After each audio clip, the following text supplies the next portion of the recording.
आज के इस लेक्चर में हम स्टार्ट करने वाले हैं एम्पियर्स लॉ। हम इस लेक्चर में एम्पियर्स लॉ के बारे में देखेंगे और उसकी एप्लीकेशंस के बारे में स्टडी करेंगे। तो एम्पियर्स लॉ है क्या, सबसे पहले जानते हैं। एम्पियर्स लॉ बोलता है the line integral taking along a closed curve equals to mu naught times the current crossing the bounded area। यानी कि इसको रिप्रेजेंट करते हैं integral of B dot d l. और ये इंटीग्रल के साइन में हम ये ऐसे यूज करते हैं क्लोज कर्व के लिए। Integral of B dot d l along a close curve is equals to mu naught times I. जहां पर आई क्या रिप्रेजेंट कर रहा है, where I is the total current यानी कि algebraic sum crossing the area. For example यहां देखिए हमें कुछ करंट दिए हुए हैं। यहां पर current I4, I1, I2, I1 I2 है आउट ऑफ द प्लेन और I3 I4 है इनटू द प्लेन, और यहां पर I5 है into the plane and I6 है आउट ऑफ द प्लेन। आप क्या चाहते हैं, आपने एक क्लोज लूप बनाया और आपने बी डॉट डी एल को इंटीग्रेट किया, और इंटीग्रेट करते टाइम आपको ये पाथ लेना है जो कि क्लोज लूप है। तो इसका जो क्लोज लूप का इंटीग्रल जो आएगा that would be mu naught times I. और आई क्या होगा, आप देखो यहां पर आई हम coming out of the plane को हमने पॉजिटिव लिया हुआ है क्योंकि हम क्या हो रहा है एंटी क्लॉकवाइज जा रहे हैं। एंटी क्लॉकवाइज अभी भी जाएंगे हम आउटवर्ड को पॉजिटिव लेंगे, और इनवर्ड जो रहेगा उसको ऑपोजिट डायरेक्शन यानी कि नेगेटिव लेंगे। तो यहां पर आई की वैल्यू क्या होगी, I1 प्लस I2 पॉजिटिव होंगे, I3 I4 नेगेटिव होंगे। तो net I crossing this loop यानी कि जो हमने बी डॉट डी एल किया है उसके लिए एक लूप बनाया। इस लूप से total current it is coming out I1 pen I2, I1 plus I2, और I3 plus I4 is going in. तो current, total current coming out कितना होगा, I1 plus I2 minus times I3 plus I4, क्योंकि I3 I4 is going into the plane. तो आप देखेंगे I1 plus I2 total current आ रहा है। तो यहां पर हमने I5 और I6 को कंसीडर नहीं किया है। तो यहां पर वी हैव टू कंसीडर जो भी लूप के अंदर आ रहा है। So integral of B dot d l over a close loop will be close loop will be mu naught times I, और आई की वैल्यू होगी net current coming out of the closed loop. Ampere's law, Ampere's law के कुछ important point हैं। Ampere's law can be derived from Biot Savart's law and Biot Savart's law can be derived from Ampere's law. यानी कि Ampere's law और bio-Savart's law दोनों से interconnected है। आप एम्पियर्स लॉ और बायो-सावर्ट्स लॉ को एक दूसरे से डिराइव कर सकते हैं, and it is valid for all shape of loops. यानी कि ये लूप आप सर्कुलर लें या नॉन सर्कुलर लें, आपका एम्पियर्स लॉ किसी भी लूप के लिए वैलिड है। यानी कि आपको बी डॉट डी एल, अगर आपको बी डॉट डी एल का लीनियर इंटीग्रल यानी कि क्लोज लूप पे इंटीग्रल जीरो मिलता है, यानी कि हम बोल सकते हैं एल एच एस अगर जीरो है तो आर एच एस भी जीरो होगा। तो आर एच एस जीरो होने के लिए हम क्या कहेंगे कि टोटल करंट जीरो होगा, यानी कि नेट करंट किसी भी लूप से जितना आ रहा होगा उतना ही जा रहा होगा, या फिर उसके अंदर एनक्लोज्ड करंट जीरो होगा। तो B dot d l zero होने का यही एक रीजन हो सकता है। इसके बाद हम स्टडी करते हैं application of Ampere's law. Ampere's law से सबसे पहले एप्लीकेशन है यानी कि magnetic field due to long current carrying wire. तो हमने लॉन्ग करंट कैरिंग वायर को बायो-सावर्ट्स लॉ से उसका मैग्नेटिक फील्ड निकाला था। अभी हम एम्पियर्स लॉ के थ्रू निकालना चाहते हैं। तो आप देखो अगर ये लॉन्ग करंट कैरिंग वायर है जिसमें करंट आई फ्लो कर रहा है, it is going upward direction में, ठीक है। तो आप क्या करेंगे, एक लूप कंसीडर करेंगे, सर्कुलर लूप, जिसका डिस्टेंस यानी कि रेडियस कितना है, डी है। तो लूप का अगर आप टॉप व्यू देखें तो ये आपका टॉप व्यू होगा। ये आपका करंट कैरिंग वायर है in which current is coming out of the plane. और अगर आप सर्कुलर लूप लेते हैं तो यहां पर आर डिस्टेंस, आर क्या है आपका, डी हो गया। डी डिस्टेंस को रेडियस मानते हुए एक लूप कंसीडर किया। तो यहां पर बी डॉट डी एल लेंगे। बी डॉट डी एल आप इस लूप के अलोंग डी एल कंसीडर करेंगे। और जैसा कि हमने कहा था कि यहां पर जो मैग्नेटिक फील्ड लाइंस होती हैं सर्कुलर लूप बनाती हैं, तो आपका बी भी कैसा होगा, अलोंग द सर्कल होगा। क्योंकि सेम डिस्टेंस पर है ये सर्कुलर लूप और ये सर्कुलर डायरेक्शन में है, तो हम बोल सकते हैं कि बी हर पॉइंट पर कांस्टेंट होगा, हर पॉइंट पर कांस्टेंट होगा। तो हम बी डॉट डीएल कैलकुलेट करने के लिए हम बोल सकते हैं कि b dot dl integral is equal to mu not into आई।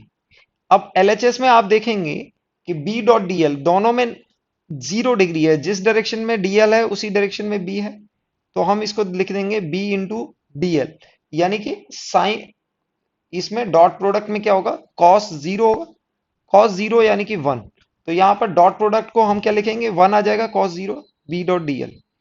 इसका हम इंटीग्रल करेंगे, इसका आप इंटीग्रल करेंगे equals to mu not into I. अब इस टर्म को आप देखिए, क्योंकि हर पॉइंट पर बी क्या होगा, कांस्टेंट होगा, because every point is at the same distance from the wire, तो हर जगह सेम ही बी होगा, क्योंकि ऑल पॉइंट्स आर सिमेट्रिक। अब पॉइंट सिमेट्रिक हैं तो हम बोल सकते हैं बी कांस्टेंट होगा, तो बी को हम बाहर निकाल सकते हैं और डीएल को इंटीग्रेट करके बोल सकते हैं mu not into I.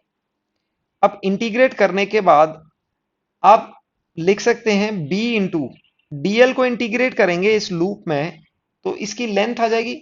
Length को आप कितना लिख सकते हो, लिख सकते हो 2 pi into d, 2 pi into d equals to mu not into I. Okay, तो ये डीएल यानी कि पूरे लूप का अगर पैरामीटर निकालें तो 2 पाई डी होगा, डीएल को इंटीग्रेट करें total length of the loop होगी, तो बी की वैल्यू आप देखेंगे ये आएगी mu naught I over 2 pi D. ये आपका मैग्नेटिक फील्ड आ जाएगा, जो कि हमने बायो सावर्ट्स लॉ से भी निकाला था। अब इसका अगर हम ग्राफ बनाएं आर वर्सेस डी का, आर वर्सेस डी का अगर मैं एक ग्राफ बनाऊं तो आप देखेंगे B is inversely proportional to D। तो जैसे जैसे D इंक्रीज हो रहा है B हमारा डिक्रीज हो रहा है, तो इसका ग्राफ कैसा आएगा, कुछ इस तरह से ग्राफ आएगा, यानी कि अगर D आपका 0 है तो B इंफिनिटी की तरफ जाएगा, और जैसे जैसे D बढ़ता जाएगा आपकी B की वैल्यू कम हो जाएगी, and it will tends to 0 at D tends to infinity. तो अगर पॉइंट यानी कि लॉन्ग करंट कैरिंग वायर के लिए बी देखें तो ये कुछ ऐसा आएगा, यानी कि डिक्रीजिंग विद डी, यानी कि inversely proportional to the d. Ampere's law का सेकेंड एप्लीकेशन है magnetic field due to long hollow current carrying cylinder. यानी कि इस तरह से आपको एक सिलेंडर दिया हुआ है, हॉलो सिलेंडर है, और इसमें टोटल करंट आई फ्लो हो रहा है इन द सरफेस ओनली।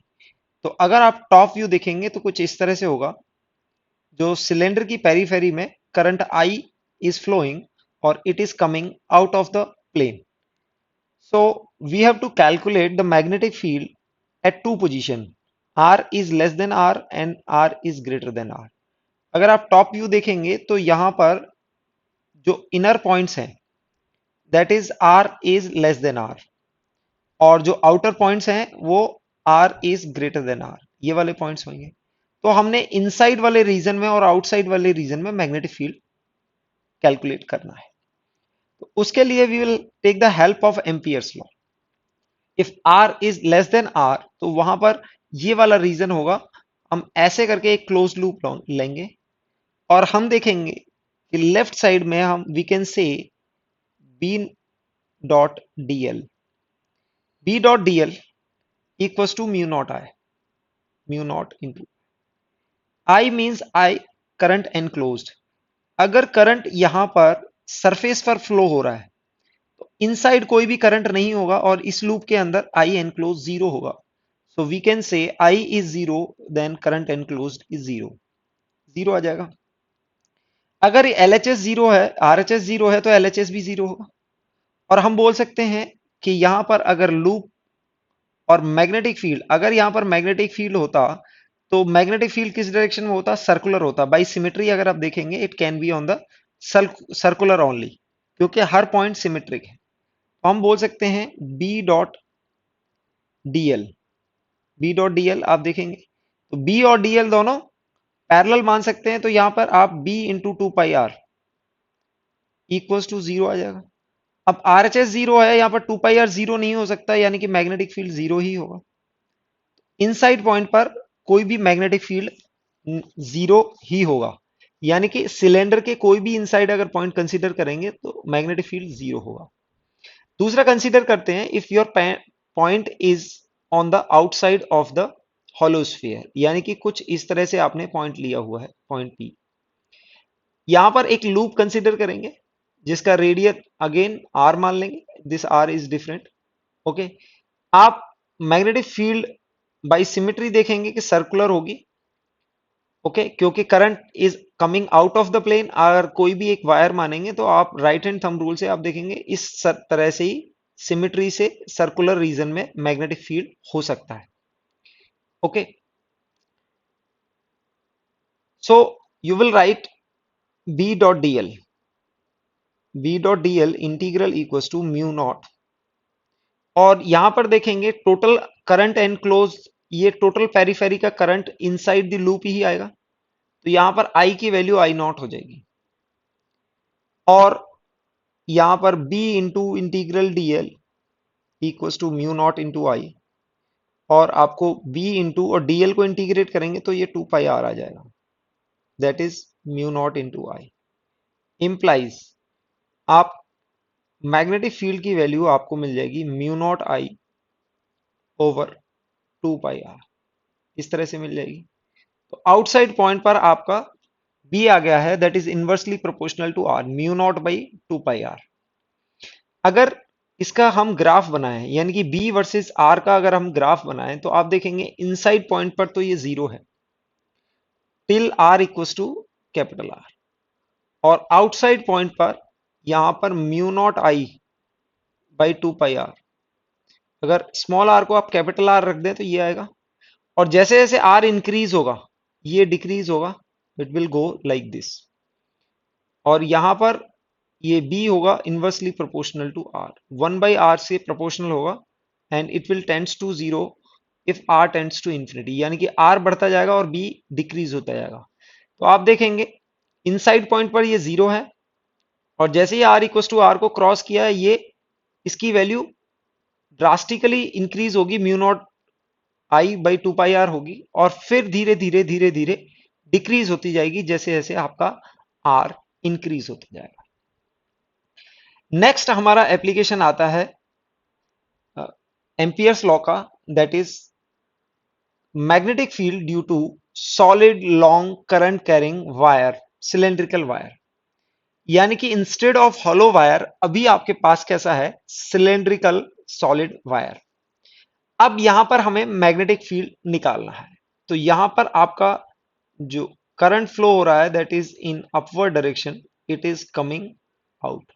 अगर आप टॉप व्यू को कंसीडर करें, this is your top view, तो यहां पर दो रीजन बनेंगे अगेन, एक होगा इनसाइड पॉइंट और एक होगा आउटसाइड पॉइंट। तो हमें इनसाइड पॉइंट और आउटसाइड पॉइंट के लिए क्या निकालना है, magnetic field. So for finding the magnetic field inside and outside of solid long current carrying cylindrical wire, so we will consider two reason, one will be inside and one will be outside. Inside region के लिए we will consider a loop, एक loop लेंगे जिसका radius हम r consider करेंगे। तो अगर loop लेंगे तो आपको again you will use the Ampere's law, Ampere's law में लिखेंगे b dot d l equals to mu not into I enclosed. अब ये इस लूप के अंदर आई कितना है, यानी कि टोटल अगर आई नॉट फ्लो हो रहा है, total is current I not, और रेडियस इज कैपिटल आर। तो आप देखेंगे कि इस लूप के अंदर जो करंट आएगा वो आई से डिफरेंट होगा। तो हम आई को निकालने के लिए हम इसको बोल सकते हैं आई इक्वल्स टू करंट पर यूनिट एरिया, करंट डेंसिटी हमने निकाल ली, दैट इज करंट पर unit area into area of the loop, that is pi r square. आप ये कर सकते हैं, आप इसको ऐसे भी लिख सकते हैं j into pi r square, इस तरह से भी लिख सकते हैं, where j is the current density. J क्या है, करंट डेंसिटी है। ओके, सो आप इसको लिख सकते हैं I by pi r square, capital r square into pi r, और j into pi r square. आप इस तरह से लिखेंगे। आप इसको लिख सकते हैं बी इंटू 2 पाई आर, और म्यू नॉट आई को आप लिख सकते हैं mu not by pi r square mu not I by pi r square into pi r square, इस तरह से आप कैलकुलेट करेंगे। यहां से पाई पाई कैंसिल हो जाएगा और बी को फाइनली आप निकालेंगे तो बी की वैल्यू आ जाएगी आपके पास म्यू नॉट आई। यहां पर आप 1 आर कैंसिल करेंगे और पाई से पाई कैंसिल कर देंगे तो ये पाई बचेगा, mu not I by 2 pi r square into r, ये वैल्यू आने वाली है। तो आप देखेंगे this is constant, this is constant. Current density के टर्म में भी आप इसको निकाल सकते हैं। करंट डेंसिटी के टर्म में आप बी को निकाल सकते हैं, b is mu into mu not by 2 j into r, इस तरह से निकाल सकते हैं। और अगर वेक्टर फॉर्म में आप निकालें, तो अगर वेक्टर फॉर्म में आप निकालना चाहें तो जे इज अपवर्ड, यानी कि j will be in the direction of, और वेक्टर फॉर्म में आप इसको लिख सकते हैं b vector will be mu not by 2 into j vector, j vector cross r vector, इस तरह आएगा। जे क्रॉस आर पर आप देख सकते हैं कि जे इज आउटसाइड और आर वेक्टर ये होगा, तो आई क्रॉस आर मैग्नेटिक फील्ड आपका सर्कुलर लूप में इस तरह से आपका आ जाएगा, क्योंकि जे आप देख रहे हैं ऊपर की तरफ है और आर ऐसा होगा, तो जे क्रॉस आर करेंगे तो इनटू द पोर्ट आएगा। अगर टॉप व्यू देखेंगे तो इस तरह होगा, आपका जे ऊपर की तरफ है, आर ये होगा, जे और आर को क्रॉस करेंगे तो आपको बी वेक्टर इस तरह मिलेगा। हर पॉइंट पर टेंजेंशियल डायरेक्शन में आपका बी वेक्टर होगा, वो सर्कुलर लूप बनाएगा। तो यानी अगर वेक्टर फॉर्म में आप लिखना चाहें तो इस तरह से आप लिख सकते हैं, j is the current density j vector into cross r vector will give you the b. और अगर आउटसाइड पॉइंट पर आप लिखना चाहें, आउटसाइड पॉइंट पर लिखना चाहें तो आउटसाइड पॉइंट के लिए आपको जो लूप लेना पड़ेगा वो कुछ इस तरह का लेना पड़ेगा एट ए डिस्टेंस आर। तो हम बोल सकते हैं b into two pi r, b into two pi r, जो कि होगा integral of B dot d L.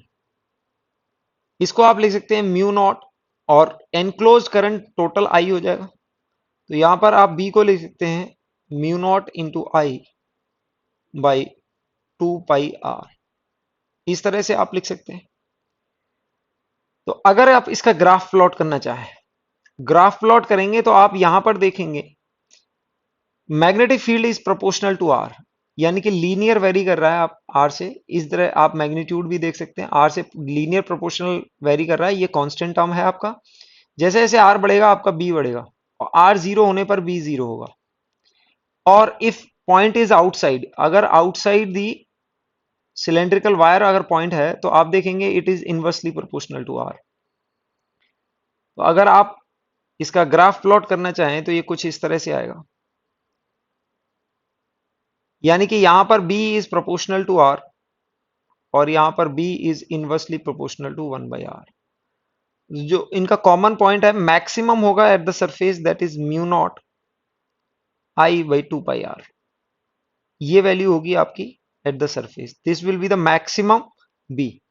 तो ये सॉलिड के लिए आप दोनों रीजन में आपने मैग्नेटिक फील्ड निकाला और आपका ग्राफ कुछ इस तरह होगा, यानी कि जीरो पर भी जीरो होगा और इंफिनिटी को जाएं तो इंफिनिटी पॉइंट पर भी आर अगर इंफिनिटी है तो भी आपका मैग्नेटिक फील्ड जीरो होगा।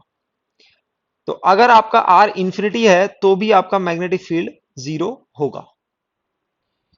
यहां पर क्वेश्चन दिया हुआ है, if a long hollow copper pipe carries a current then produce a magnetic field will be, यानी कि एक आपको लॉन्ग होलो कॉपर पाइप दे रखी है, तो हॉलो सिलेंड्रिकल वायर हो गया जिसमें करंट फ्लो कर रहा है एट द सरफेस ओनली। तो अगर सरफेस पर होगा तो हम जानते हैं मैग्नेटिक फील्ड कहाँ होगा, इनसाइड जीरो होता है, सिर्फ आउटसाइड रहता है। तो आप देखेंगे यहाँ पर पूछा हुआ है both inside and outside, magnet field कहाँ पर होगा, outside pipe only, inside only, neither outside neither inside. तो या इसका ऑप्शन आउटसाइड वाला करेक्ट ऑप्शन होगा। नेक्स्ट क्वेश्चन दिया हुआ है, straight wire of 0.5 mm is carrying a current of 1 ampere replaced by another wire of 1 mm diameter carrying the same current। यानी कि आपको दो वायर दे रखे हैं, एक 0.5 mm का और एक 1 mm डायमीटर। तो यहां पर दोनों में करंट सेम है, करंट इज 1 एम्पियर एंड दूसरे में भी 1 एम्पियर। क्वेश्चन में पूछा गया है the strength of magnetic field very far away, magnetic field far away अगर पूछी जाए तो आप क्या करेंगे, एक ऐसा लूप बनाएंगे। तो आप इसको लिखेंगे mu not I by 2 pi r, ये होगा आउटसाइड पॉइंट पर बी। तो फार अवे है तो यहां पर ये डायमीटर का जो रोल है वो खत्म हो जाएगा। यहां पर सेंटर से डिस्टेंस ऑलमोस्ट सेम होगी, r is much much greater than your r. तो यहां पर आप देखेंगे वेरी फार अवे पॉइंट पर दोनों का ये ऑलमोस्ट सेम रहेगा, क्योंकि सेम डिस्टेंस पर अगर देख रहे हैं आप, तो यहां पर दोनों का मैग्नेटिक फील्ड सेम आएगा, क्योंकि इनमें current flowing in the wires are same. तो यहां पर देखेंगे आप, इसका डी ऑप्शन हो जाएगा same as the earlier value, यानी कि दोनों के लिए सेम वैल्यू होगी। आप दूसरे वायर से रिप्लेस कर दें, अगर करंट को आपने सेम रखा है तो magnetic field will remain unchanged. Next question, आप नेक्स्ट क्वेश्चन देखें, ये नीट 2016 में पूछा गया है और ये जेई मेंस 2007 में क्वेश्चन पूछा गया है। सेम क्वेश्चन है यहाँ पर। Long straight wire of radius A carries A steady current I. Current is uniform distributed over its cross section. The ratio of magnetic field B and B prime at the radial distances a by 2 and 2a respectively from the axis of the wire। यानी कि यहां पर आपको एक wire दिया हुआ है, solid wire है जिसका रेडियस a है। तो ये पूछ रहे हैं इनसाइड यानी कि a by 2 पर और आउटसाइड 2a पर, दोनों पर मैग्नेटिक फील्ड B और B प्राइम है, उन दोनों का रेशियो बताना है।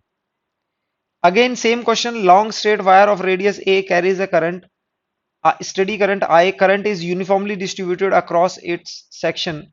The ratio of magnetic field at A by 2 and 2A by। देखेंगे आप यहां पर पैरामीटर भी चेंज नहीं हुए, एकदम एग्जैक्ट क्वेश्चन पूछा गया है। तो इसका आंसर निकालने के लिए आपको पता है कि बी इनसाइड का हमने फॉर्मूला पढ़ा है mu not I over 2 pi r square into r, ये वैल्यू था। और बी आउटसाइड हमने पढ़ा है म्यू नॉट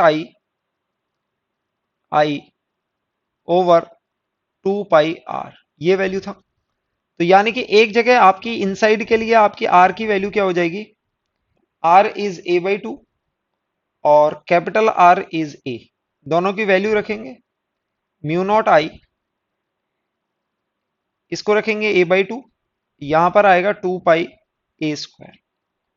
फाइनली आंसर आ जाएगा आपका mu not I by 4 pi a। B outside point के लिए देखेंगे, यानी कि b equals to mu not I 2 pi, और यहां पर आर की वैल्यू है 2a, यानी कि रेडियस का डबल है, तो यहां पर 2a होगा। Final mu naught I by 4 pi a, ये आ जाने वाला है। आप देखेंगे सेम वैल्यू आई है। तो अगर आप ग्राफ पर थोड़ा नजर डालें तो कुछ इस तरह का हमने ग्राफ बनाया था, यानी कि दिस वाज आर। तो आर बाई 2 पर और 2r पर दोनों पर सेम वैल्यू आ रही है। r by 2, this is r and this is r by 2 and this is 2r। ये क्वेश्चन रिपीटेडली पूछा गया है। तो यहां पर देखेंगे दोनों पर सेम वैल्यू आ रही है, तो दोनों का रेशियो बच्चों क्या हो जाएगा, रेशियो विल बी 1। तो दोनों के लिए आंसर 1 हो जाएगा। इसमें ऑप्शन ए होगा और दूसरे में ऑप्शन डी होगा। सिमिलर कंसेप्ट पे 2020 में भी एक क्वेश्चन पूछा गया है जेई मेंस पर। सेम कंसेप्ट एप्लीकेबल है यहाँ पर। A long straight wire of radius A carries a current distribution uniformly distributed over cross section. Ratio of the magnetic field due to the wire at a distance a by 3 and 2a respectively from the axis of the wire।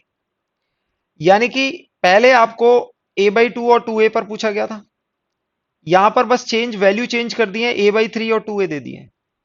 तो again आप क्या करेंगे, वही formula use करेंगे b inside वाला, याद रखना है आपको। बी इनसाइड कितना होगा, mu not I by 2 pi r square into r, और B outside mu not I by 2 pi r, ये होने वाला है। इनसाइड यानी कि a बाई 3 वाला पॉइंट इनसाइड होगा क्योंकि रेडियस a है, तो यहां पर b will be different formula use होगा यहां पर 2 pi a square into a by 3। तो ये हो जाएगा आपका mu not I by 6 pi a, ये हो जाएगा। बी आउटसाइड की वैल्यू आप निकालेंगे तो म्यू नॉट आई अपॉन 4 पाई ए। तो अगर आप देखेंगे यानी कि ए बाई थ्री अपॉन 3 है, यानी कि B inside over B outside निकालना है। बहुत केयरफुली निकालना है। आप देखेंगे यहाँ पर 2/3 और 3/2 दोनों ऑप्शन दे रखे हैं। तो आप इसमें बी इनसाइड को लिखेंगे, this is mu not I by 6 पाई ए आएगा, और बी आउटसाइड को म्यू नॉट आई 4 पाई ए ऊपर चला जाएगा, 4 पाई ए। तो आप देखेंगे रेशियो 2/3 आने वाला है। तो बहुत केयरफुली इस चीज को देखना है। जनरली बच्चे इसमें भी गलती करते हैं, सिली मिस्टेक करके 3/2 लगा देंगे। तो आंसर कितना हो जाएगा?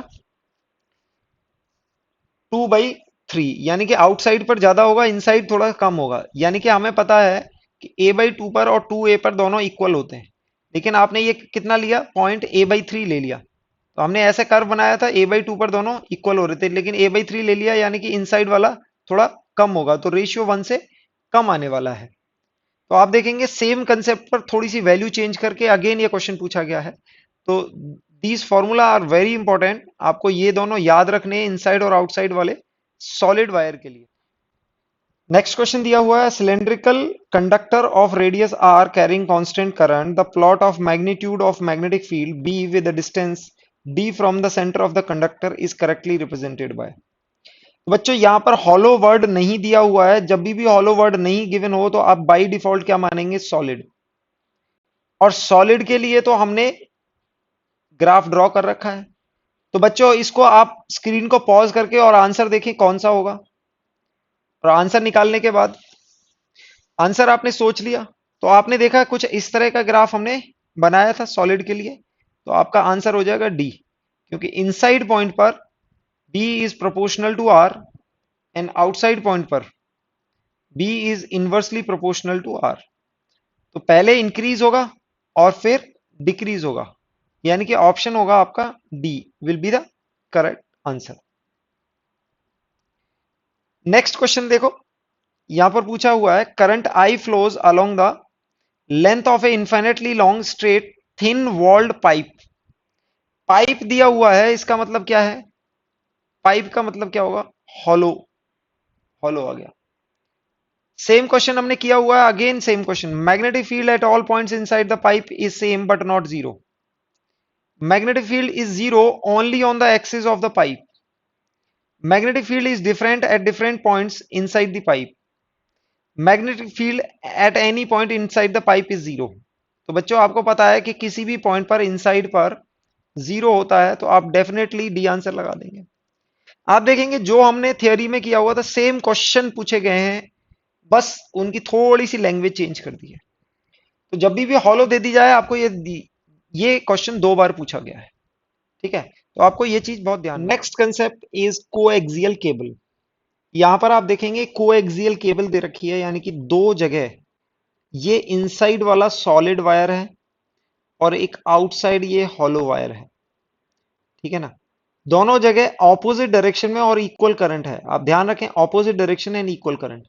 अंदर से current is I and flowing out of the plane, और आउटसाइड पाइप में it is going into the plane and again current is I. यहां पर रेडियस दे रखे हैं, इनर रेडियस ए है, आउटर पाइप का इनर रेडियस बी है और आउटर रेडियस सी है। हमें यहां 3 रीजन दिए हुए हैं, यानी कि 1, 2 और अगर आप इसको 3 कंसीडर करें और 4। यहां पर 4 रीजन में हमने मैग्नेटिक फील्ड निकालना है। तो रीजन आप देखेंगे दोनों में इक्वल करंट है, आप उसको आई नॉट मान सकते हैं, ठीक है। यानी कि रीजन 1 की बात करें तो हम V1 निकालेंगे। तो V1 कैसा होगा, जैसा कि एक सॉलिड वायर के लिए रहता है, तो हम सॉलिड वायर के लिए लिख सकते हैं म्यू नॉट आई, और यहां पर रेडियस है a, तो इसको 2 पाई a² ये लिख सकते हैं। और रेडियस होगा आपका किसी भी पॉइंट r पर, r is less then a, r is less then point पर, यानी कि 1 रीजन अगर देखें तो आपको इस तरह का मैग्नेटिक फील्ड मिलेगा। Second region, second is just outside the solid. अगर कुछ भी r है तो हम इसको लिखेंगे B2, इसको लिखेंगे म्यू नॉट आई। ये कैसा होगा? ये आउटसाइड दी सॉलिड वायर है, that is 2 pi by r, इस तरह से होगा। तो आई सेम है यहां पर 2 पाई बाई आर। अब ये कहां से कहां वेरी करेगा? R will vary from a to b, यहां तक वेरी करेगा। ठीक है, ये दोनों हमने निकाल चुके हैं सॉलिड वायर के लिए, आउटसाइड दी सॉलिड वायर के लिए। थर्ड रीजन आता है यहां पर। तो थर्ड रीजन में आप क्या करेंगे? एक लूप कंसीडर करेंगे। लूप कंसीडर करते टाइम आप इस तरह का लूप कंसीडर करेंगे जो आउटसाइड वाले। तो यहां पर एम्पियर्स लॉ के अकॉर्डिंग थर्ड रीजन के लिए आप लिखेंगे B dot dl. B dot dl के लिए आप म्यू नॉट इंटू आई लिखेंगे। ठीक है, तो सबसे पहले हम आई को कैलकुलेट करेंगे कि आई एनक्लोज्ड कितना होगा। तो आप देखेंगे कि अंदर वाला करंट तो बाहर आ रहा है, लेकिन बाहर वाले का कुछ पोर्शन जो एनक्लोज्ड लूप के अंदर है वो करंट अंदर जा रहा है। तो आप आई को लिखेंगे आई नॉट, जो कि पॉजिटिव है, बाहर आ रहा है, माइनस जो भी अंदर जा रहा है। अब इस माइनस को आप लिखेंगे जो भी लूप के अंदर आ रहा है। तो आप इसके लिए पहले इसकी करंट डेंसिटी निकालेंगे। तो हम करंट डेंसिटी निकालने के लिए हम बोलेंगे I nought divide by pi c square minus b square. ये एरिया से हमने डिवाइड कर दिया, इसकी हमने करंट डेंसिटी निकाल ली। करंट डेंसिटी निकालने के लिए हम ये वाला एरिया इसमें मल्टीप्लाई करेंगे। ये वाला एरिया मल्टीप्लाई करने के लिए आप क्या करेंगे? ये वाला एरिया मल्टीप्लाई करने के लिए आप करेंगे इसमें r square minus b square. ये वाला एरिया मल्टीप्लाई करेंगे तो आप देखेंगे ये वाला करंट पॉजिटिव था, ये वाला करंट नेगेटिव है। और नेगेटिव का कौन सा पोर्शन आ रहा है? सिर्फ जो ये लूप के अंदर आ रहा है। और इसमें आर कहां से कहां वेरी कर रहा है? R is vary from b से सी तक वेरी करेगा, ये वेरी करेगा। आप इसको सॉल्व करेंगे। आई को लेने के लिए आई नॉट को अगर आप कॉमन ले लें, you will get pi c square minus pi b square minus pi r square plus pi b square. ये आ जाएगा, कैंसिल हो जाएगा, और डिनोमिनेटर में आपके पास pi c square minus b square आ जाएगा। अगेन आई की वैल्यू आपके पास I nought into this is c square minus r square and pi से पाई कैंसिल हो जाएगा दोनों में, और ये आएगा सी स्क्वायर माइनस बी स्क्वायर। ये वैल्यू आएगी। आप इसको वैल्यू को पुट कर देंगे यहां पर बी डॉट डीएल में। तो आप थर्ड वाले पोर्शन में हम लिखेंगे B dot dl, b into 2 pi r, that is mu not into I. Mu not into I की वैल्यू है आपकी I nought c square r square over c square minus b square. तो आप b का कुछ इस तरह से आएगा mu not I nought by c square minus b square and answer is c square minus r square. और ये थर्ड रीजन होगा, और यहां पर आर वेरी करेगा फ्रॉम बी टू सी। आप देखेंगे आर की वैल्यू जब सी हो जाएगी तो सी स्क्वायर माइनस सी स्क्वायर 0 हो जाएगा। ओके, और ये डिनोमिनेटर में 2 पाई आर भी आना है, तो अपॉन 2 पाई आर, आप 2 पाई आर से लिखें। और आर की वैल्यू जब बी हो जाएगी, आर की वैल्यू जी बी हो जाएगी, तो ये और ये कैंसिल हो जाएगा, यानी कि mu not I nought upon 2 pi r आ जाएगा, यानी कि 2 पाई बी आ जाने वाला है। तो इस तरह से आप वैल्यू निकालेंगे। बचा आपका फोर्थ रीजन यानी कि outside the both wire. Fourth region यानी कि इस रीजन में आप निकालने वाले हैं। फोर्थ रीजन में मैग्नेटिक फील्ड निकालने के लिए आप अगेन बी डॉट डीएल करेंगे, बी डॉट डीएल। तो यहां पर हम बोलेंगे mu I not minus I not, it is coming out and it is going in, यानी कि दोनों आपके इनसाइड और आउटसाइड वाले दोनों एनक्लोज्ड हैं लूप के अंदर, अगर आप लूप कंसीडर करें इस तरह से। तो this is current positive and negative आपने कंसीडर किया, तो टोटल करंट लूप के अंदर 0 हो जाएगा। तो आप देखेंगे आउटसाइड पॉइंट पर 0, and you can write B into 2 pi r equals to 0, hence magnetic field equals to 0। तो आप देखेंगे B outside the both coaxial wires is 0। इसीलिए कभी भी इलेक्ट्रिसिटी के ट्रांसपोर्ट में यानी कि उसको ट्रांसमिशन में हम कोएक्सियल वायर यूज करते हैं।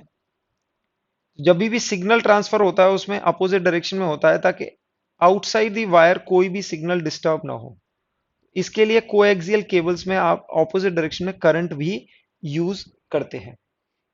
Next is magnetic field due to current carrying sheet, यानी कि जिसकी विड्थ है बी। और यहां पर आप देखेंगे ये एक शीट दे रखी है, इनफाइनाइट शीट, यानी कि ऐसे इनफाइनाइट है, it is in this direction. इस तरह से ये करंट आई फ्लो हो रहा है। अगर इसका हम साइड व्यू देख रहे हैं तो आप ये फ्रंट व्यू है, यानी कि coming I is current, total current is flowing I, capital I current flow हो रहा है जिसकी थिकनेस बी है। तो यानी कि ये शीट इनफाइनाइट लॉन्ग है लेकिन इसकी थिकनेस बी है, यानी कि ये इसकी विड्थ, सॉरी थिकनेस नहीं, विड्थ इसकी बी है। और इस शीट से आपने डी डिस्टेंस दूर कोई भी पॉइंट अज्यूम किया है। इस पॉइंट पर मैग्नेटिक फील्ड निकालना है। इस पॉइंट पर मैग्नेटिक फील्ड निकालने के लिए आप क्या करेंगे, किसी भी सेंटर पॉइंट से एक्स डिस्टेंस पर एक dx एलिमेंट कंसीडर करेंगे। This element is dx। dx element के अंदर करंट होगा di को हम लिख सकते हैं करंट पर unit width I by b into d x, इस तरह से लिख सकते हैं, ये आपका di हो जाएगा। अब यहां पर क्या होगा, it will behave as a strong straight long straight wire. Long straight wires की वजह से अगर हम बी बोलते हैं यानी कि डीबी बोलते हैं mu not into d I, current है d I upon two pi r. R की वैल्यू कुछ ये होगी आर, इस तरह से होगा। और इसका अगर आप डायरेक्शन देखने जाएं तो direction perpendicular to r vector इस तरह से होगा। राइट हैंड थंब रूल से देखें, it is coming out of the plane, r के परपेंडिकुलर होगा, इस डायरेक्शन में होगा राइट हैंड थंब रूल से। दूसरा, अगर आप यहां पर एक और कंसीडर करें, यानी कि सेम यहां पर ये एंगल थीटा है और ये डिस्टेंस एक्स है और ये dx है, ऐसा ही एक सिमेट्रिकल एलिमेंट कंसीडर करें जो x distance from the centre is towards left of the centre at a distance x। यहां पर ये एक एलिमेंट है, the current is coming out of the plane and again the current is di because the thickness is dx। तो यहां पर आप देखेंगे इसकी वजह से magnetic field will be perpendicular to r. और आप ज्योमेट्री से देखेंगे कि ये एंगल आपके पास ये थीटा मिल जाएगा। और प्रीवियस में अगर आप ये इसको थीटा कंसीडर कर रहे हैं तो ये भी आपका एंगल थीटा होगा, यानी कि आपके पास दोनों बी आए हैं, this is B and this is B. इस एलिमेंट की वजह से आपको मैग्नेटिक फील्ड इस डायरेक्शन में मिलेगा, इस एलिमेंट की वजह से आपको मैग्नेटिक फील्ड इस डायरेक्शन में मिलेगा। They these elements are symmetric from the mid point, तो दोनों की वजह से इक्वल मैग्नीट्यूड होगा। इक्वल मैग्नीट्यूड होगा तो हम बोल सकते हैं इनके वर्टिकल कंपोनेंट कैंसिल हो जाएंगे, हॉरिजॉन्टल कंपोनेंट ऐड होंगे। यानी कि हॉरिजॉन्टल कंपोनेंट ऐड होने वाले हैं तो हमें only B cos theta, dB का इंटीग्रल यानी कि डीबी कॉस थीटा, यानी कि टोटल बी निकालने वाले हैं हम डीबी कॉस थीटा, इसका इंटीग्रल करेंगे तो टोटल मैग्नेटिक फील्ड आएगा और magnetic field will be towards the left direction, ये आने वाला है। तो अब हम dB को कैलकुलेट करेंगे, dB की वैल्यू होगी mu not into d I, और डी को लिख सकते हैं I by b into d x, ये लिख सकते हैं, और upon two pi r. R की वैल्यू आप क्या लिख सकते हैं, आर के लिए ये डी होगी पाइथागोरस थ्योरम से और ये एक्स है, तो आप आर को लिख सकते हैं x square plus d square की पावर 1/2। और कॉस थीटा को आप क्या लिख सकते हैं, cos theta can be written as base upon base is d और आपका हाइपोटेनस होगा x square plus d square, okay, root. तो आप b निकालने के लिए आप इंटीग्रल db cos थीटा करेंगे। इंटीग्रल db cos थीटा में you will get mu not I by b into d x, ये आपकी डीवी की वैल्यू आई है 2 pi x square plus d square की पावर हाफ, ये आई है। कॉस थीटा की वैल्यू आप लिखेंगे D over x square plus d square again power half. तो आप देखेंगे ये एक्स स्क्वायर डी स्क्वायर की पावर हाफ हाफ ऐड होके 1 हो जाएगी। इसको सॉल्व करने के लिए आप mu not I by b into 2 pi, यहां पर डी है और ये d x over x square plus d square, इसको इंटीग्रेट करेंगे और एक्स की लिमिट जाएगी -b/2 से लेके +b/2 तक, यानी कि आप x यहां से मेजर कर रहे हैं -b/2 से +b/2 जाने वाले। ओके, इसको इंटीग्रेट करने के लिए बच्चों अगर आप ये याद होगा x को आप d tan थीटा रखेंगे, dx को आप क्या लिखेंगे d times secant square theta d theta. आप इसको एलिमिनेट करके आप mu not I into d 2 pi B इस तरह से कैलकुलेट करेंगे।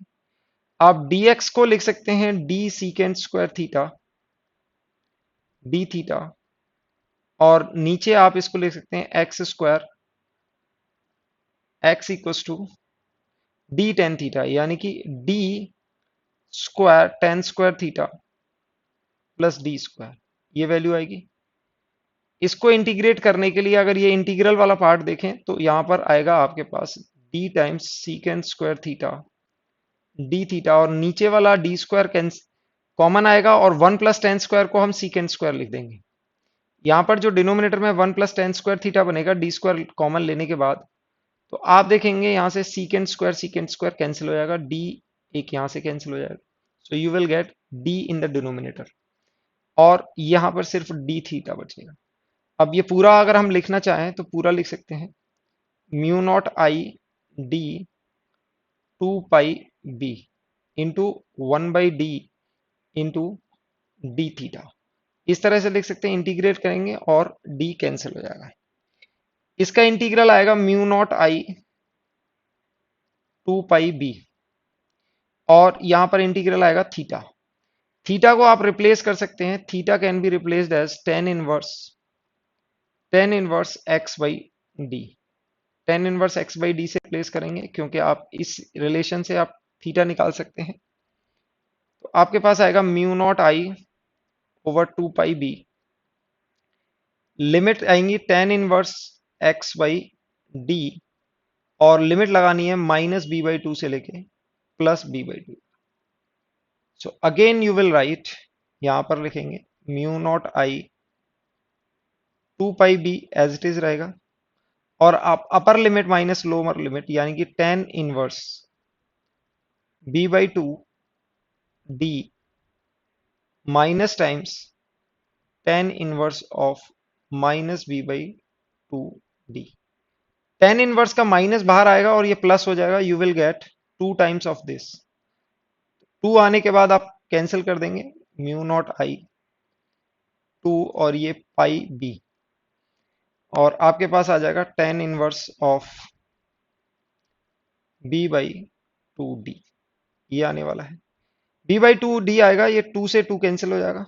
सो फाइनल आंसर आपका b जो आने वाला है that is mu not I pi b ten inverse of b/2d। b is the width, और यहां पर आप I/b को आप लिख सकते हैं करंट पर यूनिट लेंथ। अगर करंट पर यूनिट लेंथ I/b को आप लेमडा से रिप्लेस कर दें तो you will get b is equal to mu not lambda by pi tan inverse of b/2d। इस तरह से आपको मैग्नेटिक फील्ड मिल जाएगा due to a long sheet of width b।